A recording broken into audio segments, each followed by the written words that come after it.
My name is Jonathan Slatt.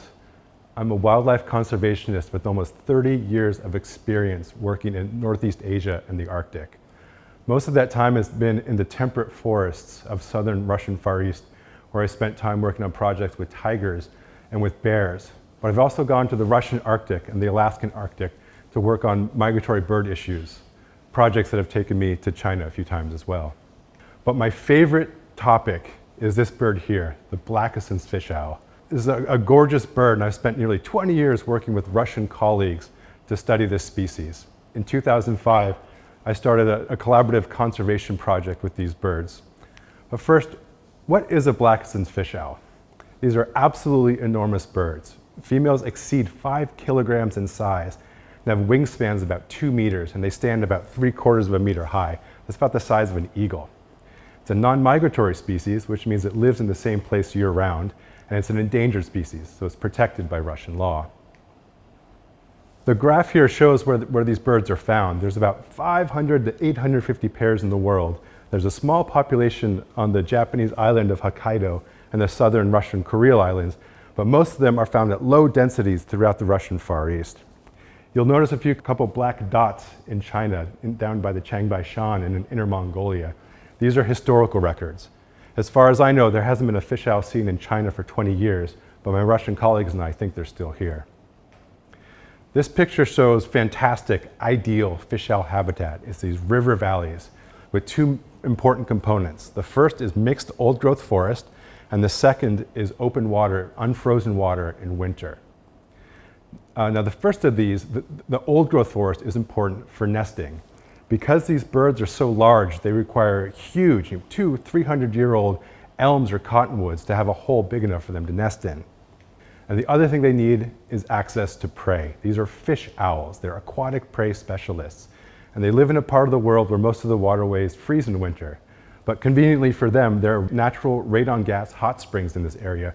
And where the gas seeps into the river channel, it warms the water just a little bit, just enough to keep it from freezing. And those are places where the fish owls can hunt all year. Here's an example of a fish owl hunting at one of these spots.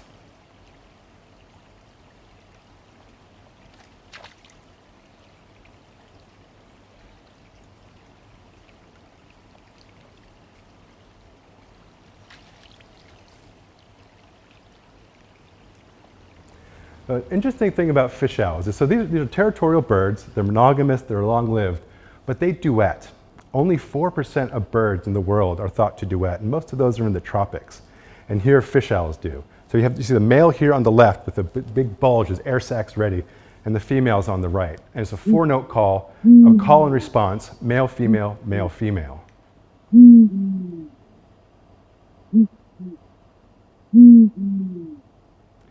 Now, the first time I heard this call in the wild, I was surprised by how subtle it is. There are a lot of vocalizations, a deer barking, a warbler singing. These are loud. These are sounds that are meant to break your attention and listen to it. For fish owls, it's more like it's part of the landscape. It's a very subtle sound that can be really easy to miss. Young birds, however, do what I call the begging call. It is loud, and it's meant to get parents' attention, so they bring food to the chick.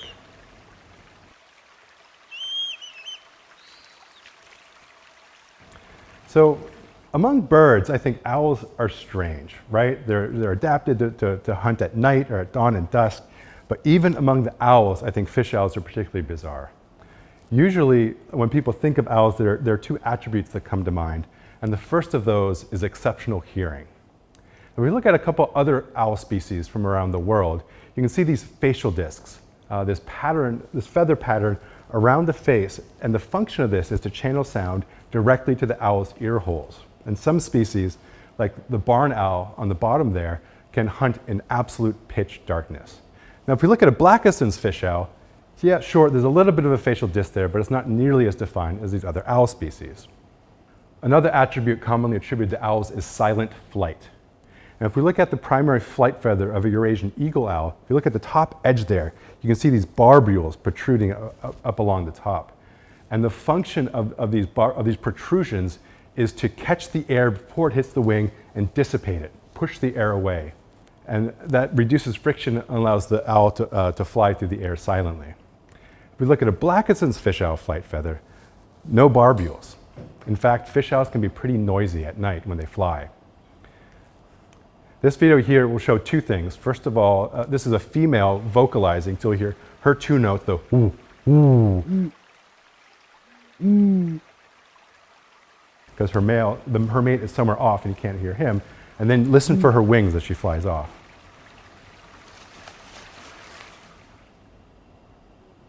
So why would owls lose these traditionally owly features? Well, again, these are fish owls. And so we need to look at what they're hunting and where they're hunting it. Most of their prey is underwater. So it doesn't matter so much to the prey if an owl is making noise in the canopy or not, because it can't hear it anyway. And as for their hearing, where they're hunting is shallow, fast-moving, rocky waterways. When my Russian colleagues and I are listening for fish owls, we move away from the rivers because it's so noisy. And I feel that if fish owls had the same type of hearing that something like a barn owl did, it might go crazy from all the noise. So these were simply features that the fish owls did not need to thrive. So the place where I've done my work with fish owls is a Russian province called Primoria, or Primorsky Krai. It's in the southern Russian Far East. It's wedged between China and the Sea of Japan. It's not a large area. It's about 160 square kilometers, about the size of Henan province. And actually used to be Chinese territory until 1860 with the Treaty of Peking. It's largely mountainous and low human population density of about 2 million people. Half of those are in one place, the capital city of Vladivostok. The rest of the population is spread out in these small villages where human population densities can be measured in the thousands, the hundreds, and in some cases even the dozens. Because of a lot of space, a lot of forest, and not many people, there's some tremendous wildlife. This is probably the most famous, the Amur tiger. But there are other things too. There's wild boar, there's brown bears, there's moose, there's Amur leopards. All of these species, by the way, are also found across the border in Jilin and some in Heilianjiang province of China. Birds here are fantastic too. The critically endangered spoon-billed sandpipers migrates along the Primoria coast. There's 3 species of breeding cranes, and there's 13 species of owls, including the Blackistons. So why are fish owls endangered? During the last century, fish owls almost went extinct in Hokkaido, Japan, due to aggressive logging of the big trees they need for nesting, which was used for paper pulp. And hundreds of dams in Hokkaido that blocked the ability for salmon to migrate upriver, thereby denying fish owls their prey. On the mainland in Primoria in Russia, there hasn't been that same conflict. These images are of indigenous Udege from about 100 years ago, and they cut down the big trees used for boats, and of course they fished. But even until relatively recently, there wasn't the same level of conflict. This map here shows just Ternay County of Primoria. It's the northernmost county and where I've done most of my work. And if you look at the road network, in 1984, there were only about 200 kilometers of road in what I now know is all excellent fish owl habitat. And if we fast forward about 2 decades, look at that, an explosion of roads, nearly 5,000 kilometers of roads in just this short period of time. These are mostly logging roads. So resource extraction has really expanded into the region. And people also use these roads to go in and fish. There's commercial fishing, there's subsistence fishing, and also there's poaching. Now, what really caught my attention was the fact that these birds they're endangered, so they're protected by law, and yet there's this explosion of resource extraction and these new threats to them, but there's no bridge in the middle. There's no management recommendations because not enough is known about these birds to know how best to protect them. And so that was my interest in a PhD program and collaborating with Russian scientists. So in 2005, I met with 2 Russians, both named Sergei Surmech and Sergei Avdyuk, and put together a plan for a PhD study to create a fish owl conservation plan. That involved finding fish owls, catching them, and putting GPS trackers on their backs to track their movements, which we could then translate into a conservation plan. And we worked in a 20,000 square kilometer study area. It's outlined here in red along the coast. In this part of Russia, much of the economy is based on logging and it's based on fishing.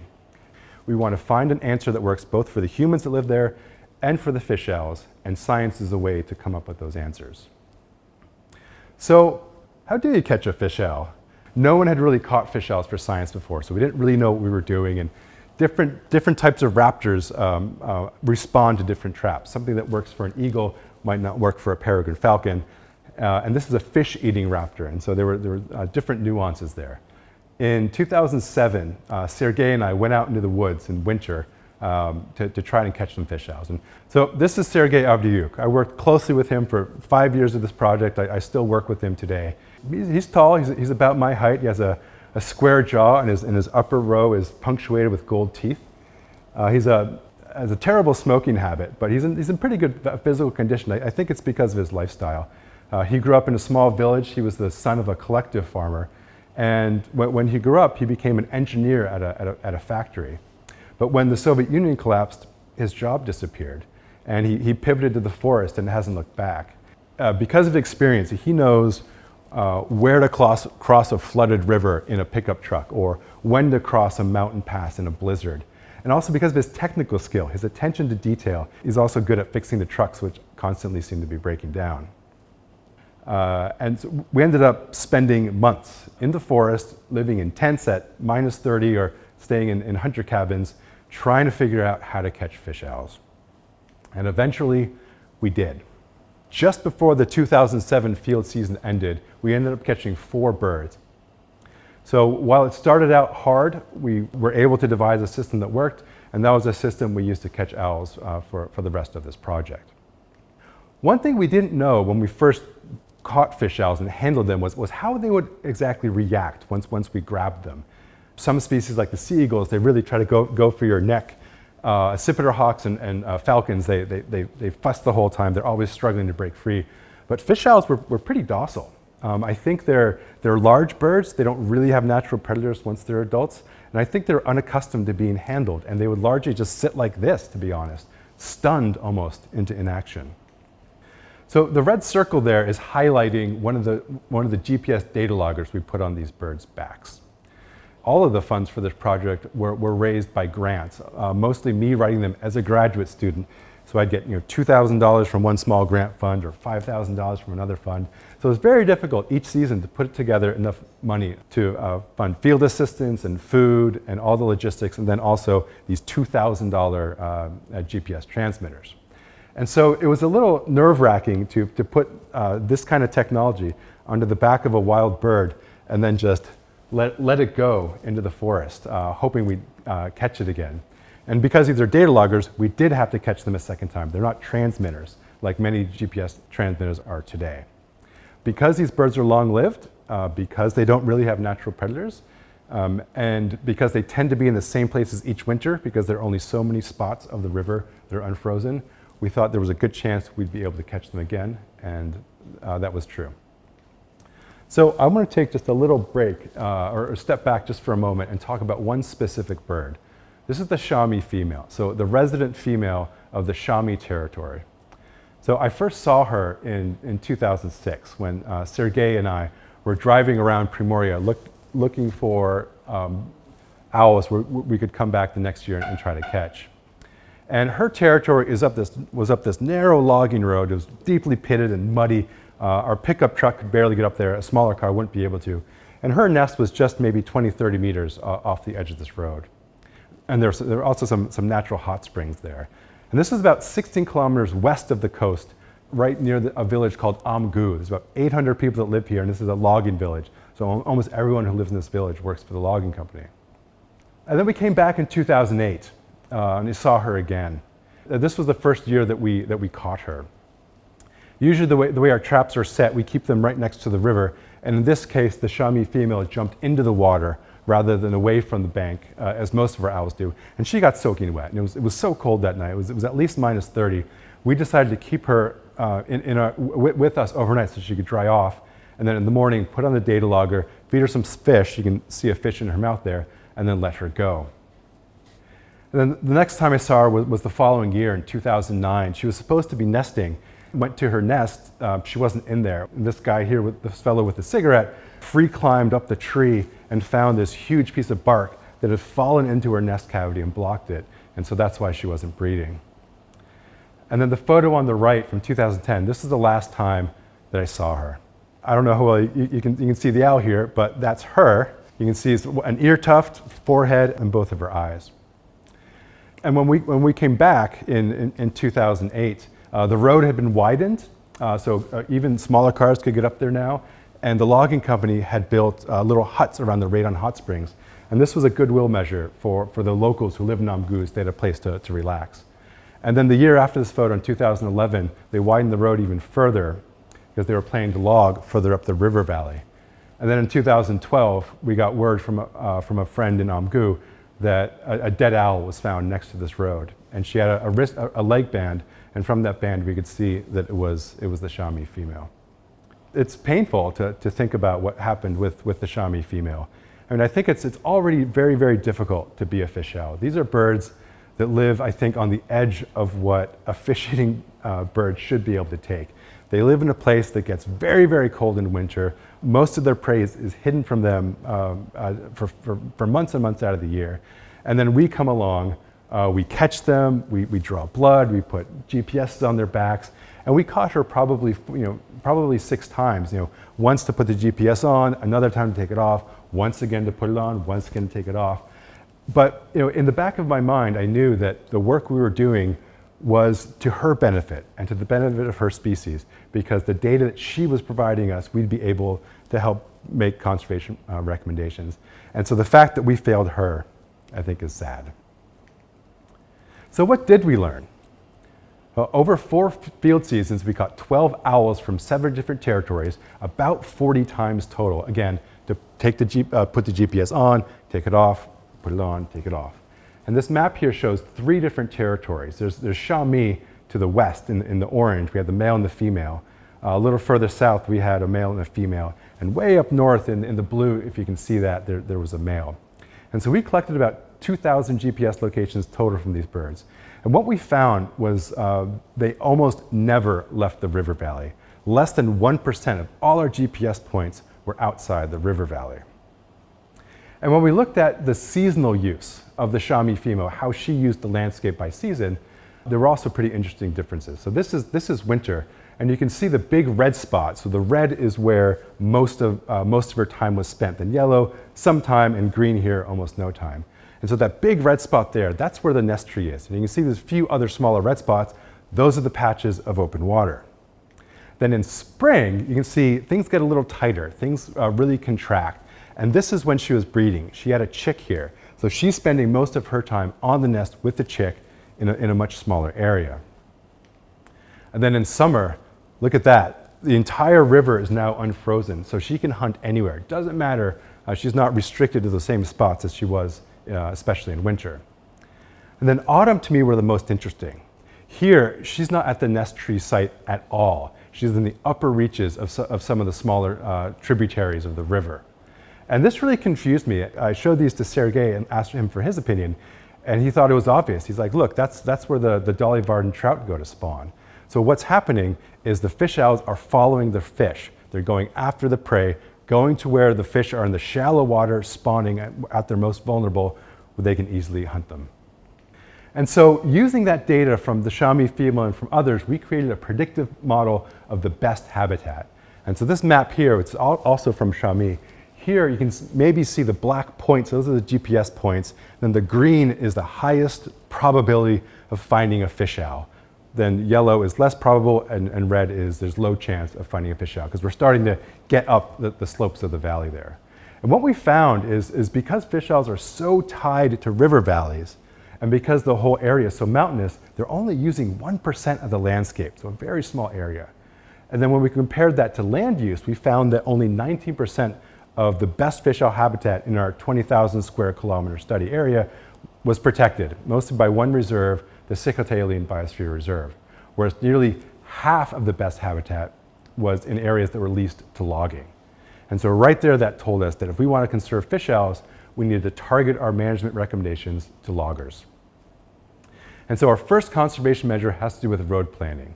We took that map of the best possible fish owl habitat, gave that to a logging company. It's about 60 points in this area where loggers should avoid.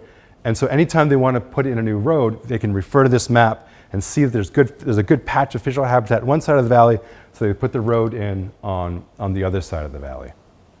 The second conservation measure has to do with road closures. You remember that map I showed you before, those 5,000 kilometers of road in the county. And so what we've done is gone and looked at which of those roads go through the best fish owl habitat, but also tiger habitat, bear habitat, boar habitat. And we work with that logging company every year to close some selection of those roads, either like this, a giant berm to block vehicular access.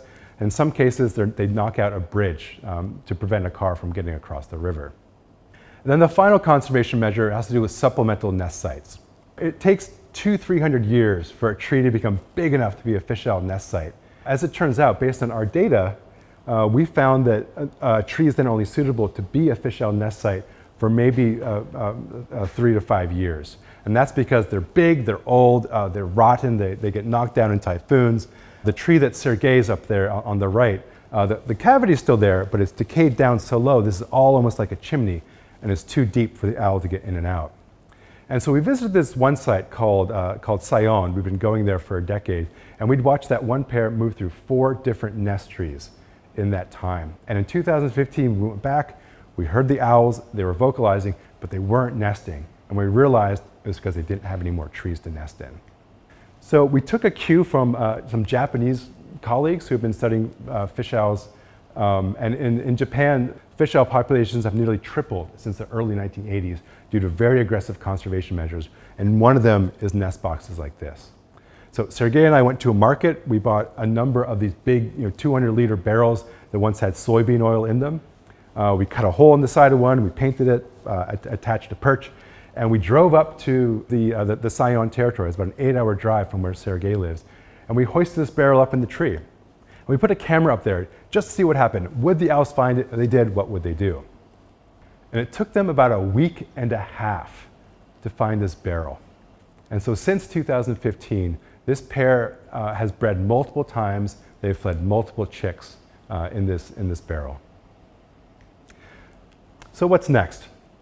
Well, for better or worse, I'm no longer in the field as much as I used to be. I'm now a regional director of the Wildlife Conservation Society. So my duties include oversight of our work in China, in Mongolia, in Russia, in Afghanistan, and in Central Asia. Fish owls now are a very, very, very small part of the work I do. But it's really these direct conservation intervention projects that I find the most satisfying. I mean, people in my job, we can spend our careers designing studies, collecting data, making conservation recommendations, but sometimes it's hard to know if the work we do has any real impact. But I can tell you that right now, there are fish owls flapping around Primoria because Sergei and I have strapped barrels to trees, and because we're working with a logging company to improve the management and road management. And frankly, it feels good.